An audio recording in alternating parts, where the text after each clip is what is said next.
So the SNP MP, Joanna Cherry, has been cancelled from her gig at the Edinburgh Fringe, a venue called The Stand, although clearly it isn't making a stand for anything. A venue called The Stand has cancelled her because of her transphobic views. She has spoken out against gender self-ID, and this is what she had to say.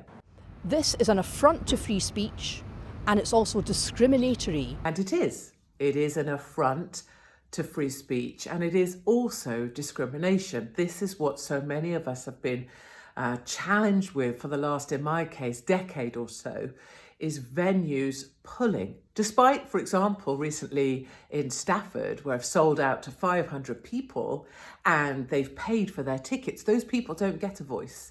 The venue cancels just like that because the council apply pressure and the venue wants council funding. Lesbian feminists and women such as myself are being prevented from speaking in public about our views. Which I understand. A lesbian feminist, which is what Joanna Cherry is being prevented from speaking. But my question is, do you need a label, lesbian feminist, SNP, MP? Do you need those labels to be allowed to speak? Are you only allowed a view if you have one of these special labels, lesbian, feminist? And then in the top trumps, the hierarchy of these labels is trans. So if you're trans, that basically top trumps everything.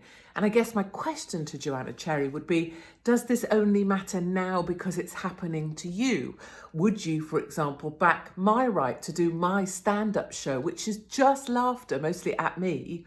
Or is it just you that should have the right to speak because you're a lesbian feminist? You know, this is the kind of thing that went on in East Germany under the Stasi. I don't expect it in a democratic country like Scotland, particularly not in Edinburgh, the home of the Enlightenment. And it's funny that she doesn't realise that it's happening in the UK because it's been happening to the rest of us for a very long time indeed. And I'm guessing it didn't affect Joanna, so Joanna didn't speak out about it.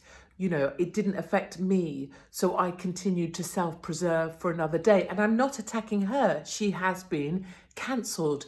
It's just that it took people a long time to catch up, doesn't it? She says it's like Stasi Germany. Well, yes, I know.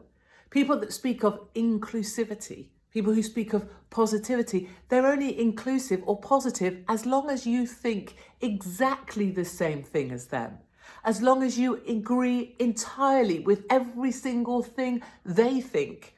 And the hierarchy of that is that you must think the same on trans issues. And it doesn't even count if you're a lesbian and a feminist because that's not enough. It's been like this for such a long time. And Joanna, bless her, is just realising it.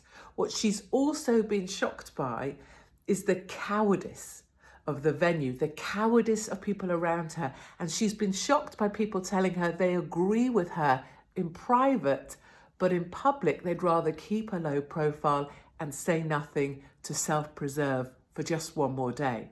And also in my case at the Edinburgh Festival Fringe, which is supposed to be a venue for all and eclectic and accommodating all sorts of different artistic freedoms. You hear there, she says, especially at the Fringe, which is supposed to be a venue for all, and an eclectic bunch and all different kind of artistic freedoms. Well, those really are just badges that are meaningless.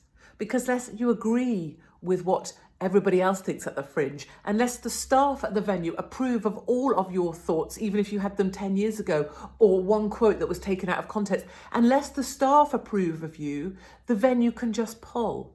And it feels like Joanna Cherry is just waking up to all that. There is no joy in this. There is no joy in seeing someone else be cancelled.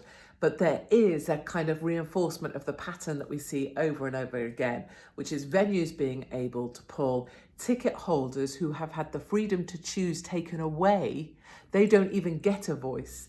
As staff are used as the excuse for why a venue has decided to pull because they respect their staff. Why not just get in some other staff that will do their job for money? And also her kind of surprise, almost her shock at the cowardice of people who say they're right behind her, except they're so far behind her, you know, they're not willing to be seen in public. I totally empathise. I wish her well. I support her in speaking out against gender self-ID, but perhaps it is to truly open-minded people like my lot on our side who just want everyone to be okay.